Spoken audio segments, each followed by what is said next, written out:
आज के वीडियो में हम एक बार फिर जल तत्व की 3 राशियों पर चर्चा करने वाले हैं।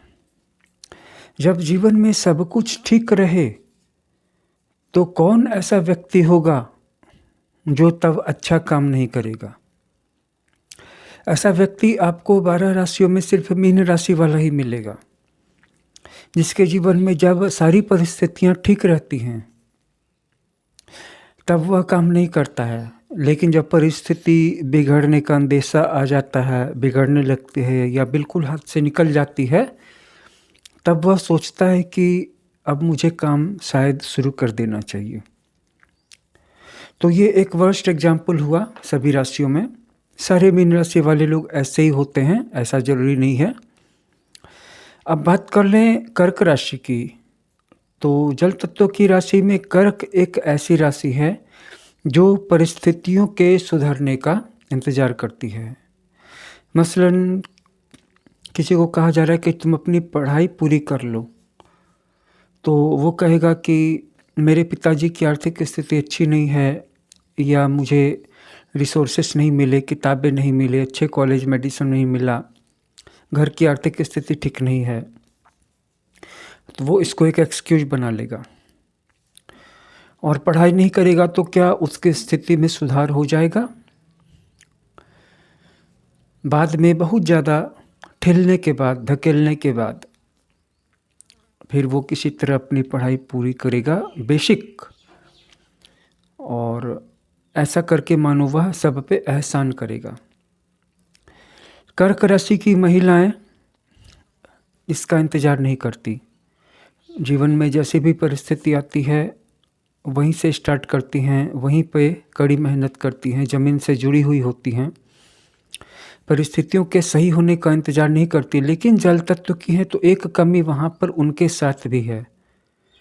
वो ये है कि रिलेशनशिप में वो सब कुछ परफेक्ट चाहती हैं, शुरू से ही सही चाहती हैं, और अगर उनको सही पार्टनर नहीं मिला तो फिर वो उसको एक्सक्यूज बना करके वैसे ही लापरवाही वाला या गैर जिम्मेवारी वाला एटीट्यूड अपना लेंगी।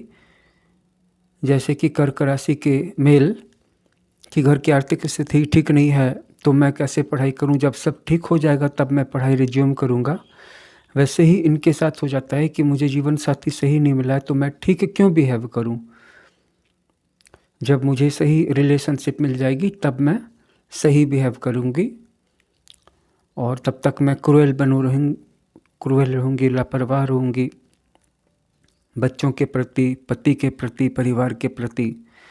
तो हर चीज़ को वो बर्दाश्त कर सकती हैं, लेकिन रिलेशनशिप में कमी को वो बर्दाश्त नहीं कर पाती हैं। तो इसे एक बड़ी भारी कमी के रूप में भी देखा जा सकता है कि जीवन में अगर आपको सब कुछ सही मिल ही जाता, तब फिर आपको सही होने में, सही बिहेव करने में कौन सी कठिनाई थी? जीवन में किसी न किसी को कुछ न कुछ कमी तो रहेगी ही। आपने सुना होगा, कभी किसी को ज़मीन तो कभी किसी को आसमान नहीं मिलता, कभी किसी को मुकम्मल जहान नहीं मिलता। तो ये जो शायरी है, ये बताती है कि हमें जीवन में कभी न कभी कुछ न कुछ तो ऐसा बना ही रहता है, कोई इश्यू बना रहता है, कमी का रोना बना रहता है। अब बात कर लें तीसरी जल राशि की, वृश्चिक की। तो इनके अंदर में भी आक्रोश बहुत होता है, ये नहीं मिला, वो नहीं मिला, लेकिन ये आक्रोश उनको आगे की पढ़ाई पूरी करने में या ज़िंदगी को आगे बढ़ाने में कोई एक्सक्यूज नहीं बनता। वो अपने आप के साथ नरमी से पेश नहीं आते, वो अपने आप को आगे बढ़ाते हैं, मेहनत करते हैं। अगर उनके घर में आर्थिक स्थिति ठीक नहीं है या उनके पिताजी की इनकम बंद है, उनके पिताजी सस्पेंड हैं, तो इसलिए वो अपना ग्रेजुएशन करना नहीं रोक देंगे।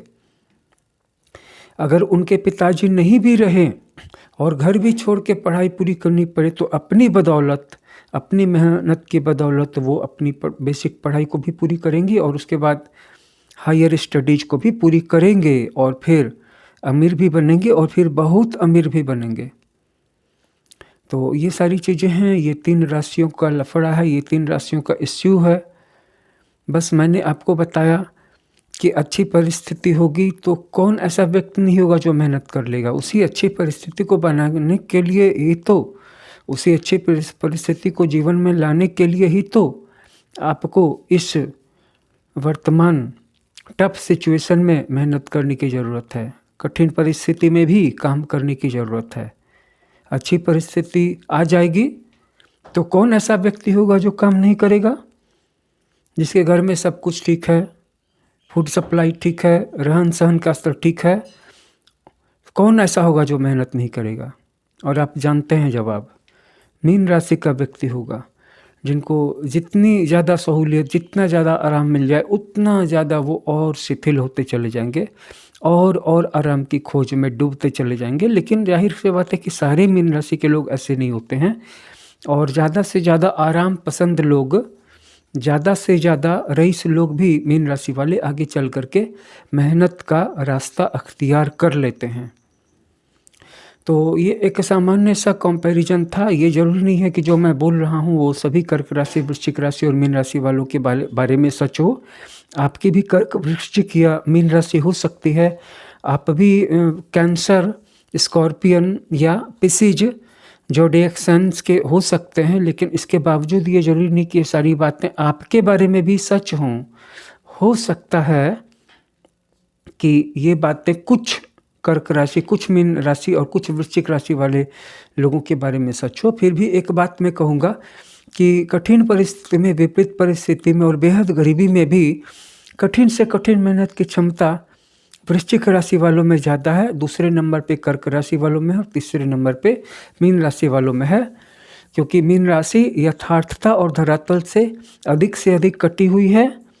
उसकी अपनी दुनिया है कल्पना की, और धरातल से ज़्यादा जुड़ी हुई राशियां हैं कर्क और वृश्चिक, और मेहनत करने में, संघर्ष करने में आगे है सबसे ज़्यादा वृश्चिक, और वो भी बिल्कुल जंगल के राजा शेर की तरह, कि जंगल की परिस्थितियां तो आसान नहीं होती, और जंगल का राजा शेर जिस साहस के साथ और जिस निर्भीकता के साथ और जिस दबंगई के साथ मेहनत करके आगे बढ़ता है, वृश्चिक वाले करीब वैसा ही रुख अख्तियार करते हैं।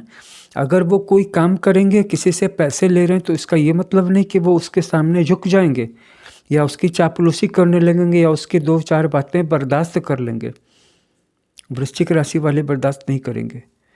कर्क राशि वाले थोड़ा बर्दाश्त करेंगे, थोड़े समय तक बर्दाश्त कर सकते हैं मीन राशि वाले लोग, लेकिन अंदर ही अंदर कुढ़ते भी रहेंगे और समय आने पे फिर पिंजरे से निकल जाएंगे। तो आप बताइए, ये वीडियो आपको कैसा लगा?